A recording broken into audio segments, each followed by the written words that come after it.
my friends, I'm Emily Harris, author of STEAMY historical romances, and today I want to share how I intend to use a corset to help me win Nanowrimo.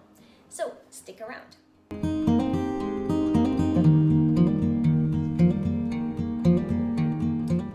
Yes, I know what you're thinking. What does an archaic patriarchal torture device which should have gone the way of the Carolina parakeet generations ago have to do with writing a novel? Well, nothing specifically, but potentially quite a bit for me.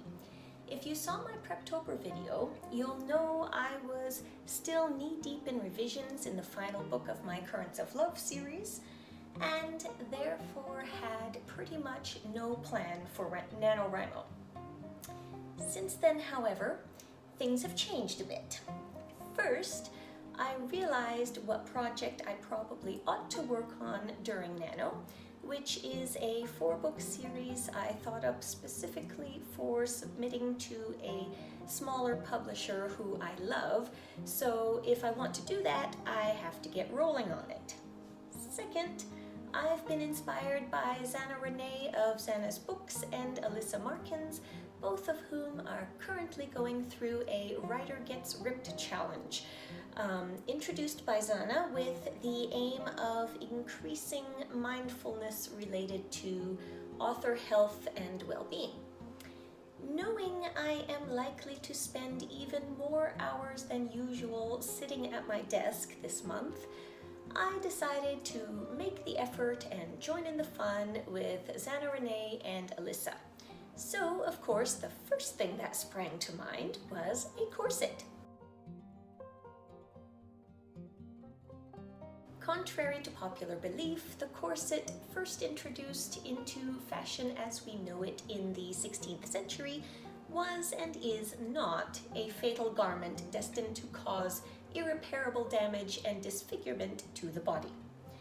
It is an undergarment meant to provide support to the bust and a foundation shape to whatever the fashion of the day was.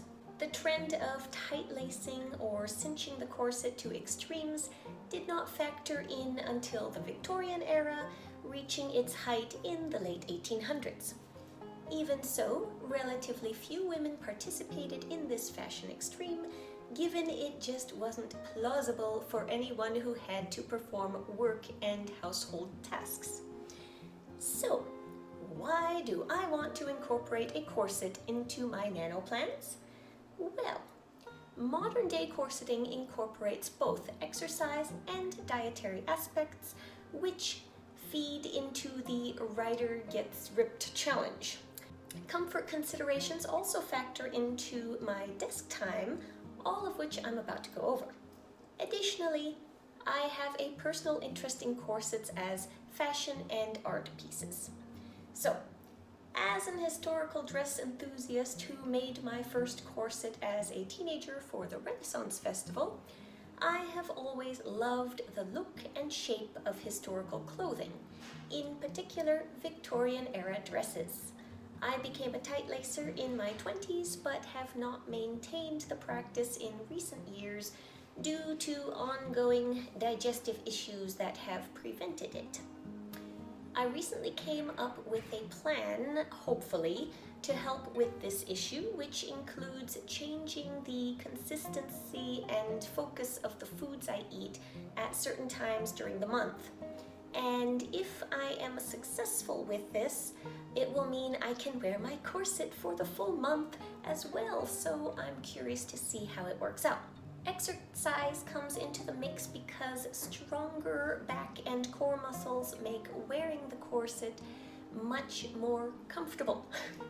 A back accustomed to slouching will not like the corset insisting on a straight posture and get sore. Now, I know that I don't particularly like exercise, and for just my own health, I am not likely to keep up with it. However, if I take note of exercise making my corset wear more comfortable, I'm more likely to do it. Lastly, there's the sitting itself as I work on writing. While I usually work in 20-minute sprints, there are times when I'm not paying attention and end up sitting for a couple of hours at a stretch. I can't physically do that in a corset. A seated position causes more pressure on my ribs from the steel boning of the corset and therefore discomfort. Because of this, my corset is a great reminder to change positions and move around regularly as I go. So, now that we've established why I'm incorporating a corset into my Nanowrimo plans, let's chat how I'm going to measure my progress.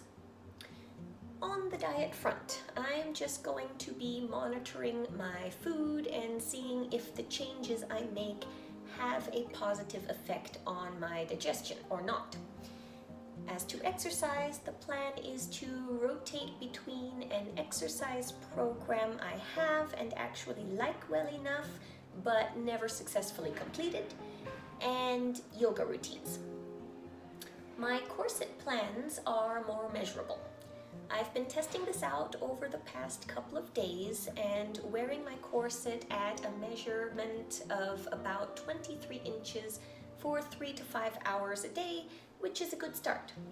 Unfortunately, I think my 19-inch days are behind me, so my goal will be 21 inches, but I don't intend to reach that until the end of December if all goes well. For this month, if I can get to 22 inches for the duration of my waking day, I will be pleased as punch. On the actual novel writing agenda, I will be headed into drafting my new series with a goal of 50,000 words, either in one book or spread over a couple of them, and we'll see how enthusiastic or not I get about writing this month. And there you have it. I haven't planned out all of my November videos yet, but at a minimum we'll be back at the end of the month with an update for Nanowrimo.